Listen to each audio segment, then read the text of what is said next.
എല്ലാവർക്കും നമസ്കാരം. ഒരു വള്ളംകളിക്കാരൻ്റെ പുതിയ വീഡിയോയിലേക്ക് എല്ലാവർക്കും സ്വാഗതം. നമ്മൾ നിൽക്കുന്നത് പരിപ്പിലാണ്. പരിപ്പിൽ ഇന്ന് നീരണിഞ്ഞ ചീറ്റ പരിപ്പിൽ നമ്മുടെ 11 ആൾ കയറുന്ന വള്ളത്തിൻ്റെ നീരണിൽ ചടങ്ങുമായിട്ട് ബന്ധപ്പെട്ട് നമ്മൾ പരിപ്പിലാണുള്ളത്. അപ്പം ആ വള്ളം വെച്ചാൽ നമ്മുടെ മുഹമ്മയിലെ ശ്രീ ഷാജനാശാൻ്റെ കൂടെയാണ് ഞാനിപ്പോൾ ഉള്ളത്. ഷാജനാശാനെ നമുക്ക് വള്ളംകളി ലോകത്തേക്ക് പരിചയപ്പെടുത്താം.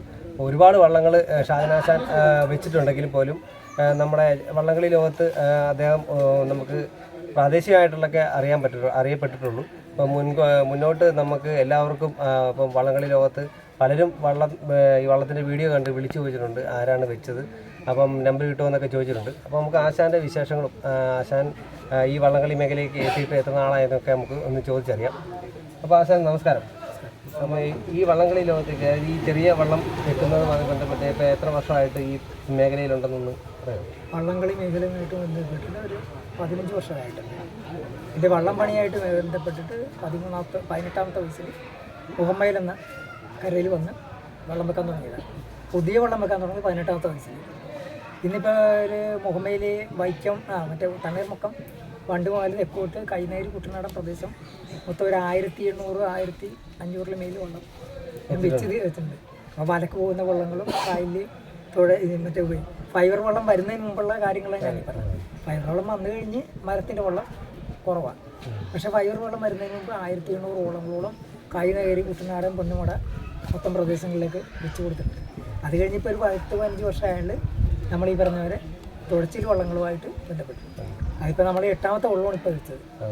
കാശിവള്ളമായിട്ട് ബന്ധപ്പെട്ടാണ് ആശാനെ ആദ്യമായിട്ട് കാണുന്നത്. ഇപ്പോൾ ആശാൻ്റെ ഇപ്പോൾ ഞാനായിട്ട് കാണുന്നതായിട്ട് 2ാമത്തെ വള്ളമാണ് ചീറ്റ.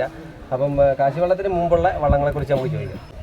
ഫസ്റ്റിലെ വെച്ചത് ഞങ്ങൾ ജലദേവൻ എന്നും പറഞ്ഞൊരു വള്ളം, ജലവീരൻ എന്നും പറഞ്ഞൊരു വള്ളം, പിന്നെ ആഞ്ജനേയൻ വള്ളം, പിന്നെ മറ്റേ ഇവിടെ കൈനേരി വെച്ചിരിക്കുന്നത് മറ്റേ മിന്നൽ പുളകം വെച്ച്, പിന്നെ ആണ്ടവൻ വെച്ചത് എറണാകുളം. പിന്നെ അത് കഴിഞ്ഞ് 7ാമത്താണ് കാശി വെച്ചത്. ഇപ്പം കുമരകത്ത് വെച്ചത് 2ാമത്തെ വള്ളമാണ് നമ്മൾ ഈ വെച്ചിരിക്കുന്നത് ചീറ്റ വള്ളം. ഇപ്പം മറ്റേ വള്ളങ്ങളെല്ലാം ഇപ്പം മത്സരരംഗത്തുണ്ട്. മത്സരരംഗത്ത് ഇപ്പോഴും ഉണ്ട്, എല്ലാ വള്ളവും ഉണ്ട്. ഇപ്പം നമ്മുടെ ചുണ്ടൻ വള്ളങ്ങളിലെ മെയിൻ ആചാര്യമുള്ള സാബുആചാര്യയെ പോലെ തന്നെ പ്രശസ്തനായിട്ടുള്ള ഒരു വ്യക്തിയാണ് നമ്മളിപ്പം നമ്മുടെ കൂട്ടത്തിൽ ഉള്ളത്. അദ്ദേഹത്തെ നമ്മുടെ ജലോത്സവത്തേക്ക് പരിചയപ്പെടുത്തേണ്ടത് അത്യാവശ്യമായിട്ടുണ്ട്. ഇപ്പം പല സ്ഥലത്തും പ്രാദേശികമായിട്ടുള്ള ചെറിയ വള്ളംകളികളൊക്കെ ഇപ്പോൾ ഉയർന്നു വരുന്നുണ്ട്. നേരത്തെ നിന്ന് പോയിരുന്നു. ഇപ്പോൾ ഇതുപോലെ വള്ളങ്ങളൊക്കെ പുതിയതായിട്ട് ഇനിയും വള്ളങ്ങൾ വരുമ്പോൾ നമുക്ക് ചെറിയ വള്ളംകളികളും ഇതുപോലെയുള്ള കൊച്ചു വള്ളംകളികളും ഒക്കെ നമ്മുടെ നാട്ടിൽ ആവേശത്തോടു കൂടി തന്നെ പിന്നെയും തിരിച്ചു വരും. അതിൻ്റെ ഒരു ഉദാഹരണം എന്ന് പറയുമ്പോൾ സാവുആചാരി എന്ന് സാവുച്ചേട്ടൻ വെക്കുന്ന വള്ളങ്ങൾക്ക് വെക്കുന്ന റേറ്റ് 60 ലക്ഷം ആണെങ്കിൽ നമ്മൾ വെക്കുന്നത് വെറും 5 ലക്ഷം 6 ലക്ഷം രൂപ വരുന്നത് ബഡ്ജറ്റ്. ഇപ്പം നമ്മളിപ്പോൾ ഈ പണിയുന്ന ഞാനിപ്പോൾ ഇറക്കിയ വള്ളം 2.5 ലക്ഷം രൂപ ചിലവ് വരുന്നെങ്കിൽ, പക്ഷേ അവർ പണിയുമ്പോഴത്തേക്കും സാവുചേട്ടനൊക്കെ പണിത് വരുമ്പോഴത്തേക്കും അവരൊരു 5 ലക്ഷം രൂപ ചിലവ് വരും. നമ്മൾ ചിലവ് ചുരുക്കിയ രീതിയിൽ ചെയ്യുന്നത് കൊണ്ടാണ് നമ്മൾ ഈ വള്ളങ്ങൾ ഇപ്പോൾ സാധാരണക്കാർക്ക് വെക്കണമെന്ന് ഒരു ആഗ്രഹം വരുന്നത്. മറ്റേ വള്ളം എന്ന് പറയുമ്പോഴത്തേക്ക് അവർ തറയിട്ട് പണിയുന്ന എല്ലാം തറവള്ളം പോലെ തന്നെയാണെങ്കിൽ നമ്മുടെ ഇതെങ്കിലും അവരുടെ പണികാശും എല്ലാം കൂടി നോക്കുമ്പോഴത്തേക്ക് അവർ തടിയും എല്ലാം കൂടി നോക്കുമ്പോൾ അവർക്ക് ഇത്ര രൂപ ചിലവ് വരുന്നുണ്ട്. പക്ഷേ നമ്മളെ സംബന്ധിച്ച് സാധാരണക്കാർക്ക് പറ്റിയ വള്ളത്തിൻ്റെ രീതിയിലാണ് നമ്മളിത് ചിലവ് ചുരുക്കി നമ്മൾ സ്വയമേ ചെയ്തു കൊടുക്കുന്ന ഒരു രീതി. അപ്പോൾ നമുക്ക് അതിൻ്റേതായ ചിലവ് വരുന്നു. സാധാരണക്കാർക്ക് ഒരു 15 പേര് 15 പേര് വേണ്ട, 2 പേരാണെങ്കിലും 3 പേരാണെങ്കിലും ഒരാളാണെങ്കിലും വിൽക്കാൻ പറ്റുന്നൊരു സാഹചര്യം എടുത്തത് 2 ലക്ഷം രൂപ 2.5 ലക്ഷം രൂപ. മറ്റേന്ന് പറയുമ്പോഴത്തേക്ക് 5 ലക്ഷം രൂപയിൽ മേൽ പോകുമ്പോൾ ഒരു സാധാരണക്കാരനെ കൊണ്ട് പിടിച്ചിരിക്കാൻ പറ്റാത്തൊരു സാഹചര്യം. അതുകൊണ്ടാണ് ഇപ്പോൾ വെക്കുന്നത്. ഇപ്പോൾ എറണാകുളത്തേക്കും എല്ലായിടത്തേക്കും വിളി വന്ന് തിരുവനന്തപുരം വെക്കുന്നുണ്ട്, തിരുവനന്തപുരത്തുകാർക്ക് വെക്കുന്നുണ്ട്. അവരിപ്പോൾ അടുത്ത ആഴ്ച പണി തുടങ്ങിയ തിരക്ക് പണിയുന്നുണ്ട്. എന്നാലും നമ്മൾ ഈ കൊച്ചുവള്ളക്കാർക്ക് ഇത് കായലിൽ പോകുന്ന പണിക്കാർക്ക് നമ്മൾ വെച്ച് കൊടുക്കുന്നുണ്ട്. അത് സ്ഥിരം വീട്ടിലെപ്പോഴും വെള്ളം വെച്ചുകൊണ്ടിരിക്കുക. അപ്പോൾ ഈ വള്ളത്തിരക്കാണെങ്കിൽ നമുക്ക് ഇങ്ങനെയുള്ള ഒരു പ്രത്യേകതയാണ് ഈ വള്ളത്തിലുള്ളത്. ഇതിൻ്റെ ചിലവ് നമുക്ക് സാഹചര്യമൊക്കെ വെക്കണതായിട്ടും ഞങ്ങൾ വെക്കണതും തമ്മിലുള്ള വ്യത്യാസം അവർ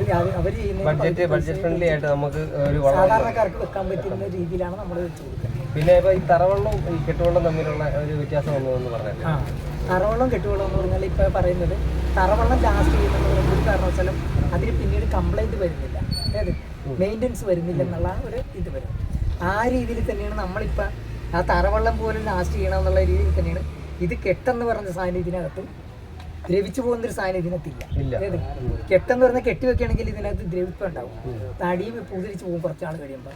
തടിയും പോകും, ഈ കെട്ടും പോകും. പക്ഷെ നമുക്ക് അതൊന്നും ഇല്ലാതെയാണ് ഇത് നൈലോൺ ചരലിൽ തന്നെ ഉള്ളിലാണ് പലകയുടെ ഉള്ളിലാണ് മുറുക്കും എല്ലാം നിൽക്കുന്നത്.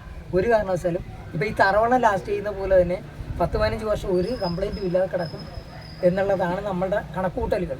15 വർഷമായിട്ട് ഞാൻ സ്വന്തമായിട്ട് പണിത സെൻറ്റ് ജൂഡ് വെള്ളമുണ്ട്. ആ വെള്ളത്തിന് ഇന്ന് വരെ മറ്റേ കംപ്ലൈൻറ്റ് വന്നില്ല ഇതുപോലെ ചെയ്തിട്ട്. അപ്പം ആ ഒരു കണക്കുകൂട്ടലാണ് നമ്മൾ ചെയ്യുന്നതും നമ്മുടെ ഒരു മനസ്സിൻ്റെ കണക്കൂട്ടൽ. ചിലപ്പോൾ ഈ പറഞ്ഞ മാതിരിയാണ്. പിന്നെ ചില തടികളുടെ വ്യത്യാസത്തിൽ നിന്ന് എന്തെങ്കിലും കംപ്ലൈൻറ്റ് വന്നാൽ വരും.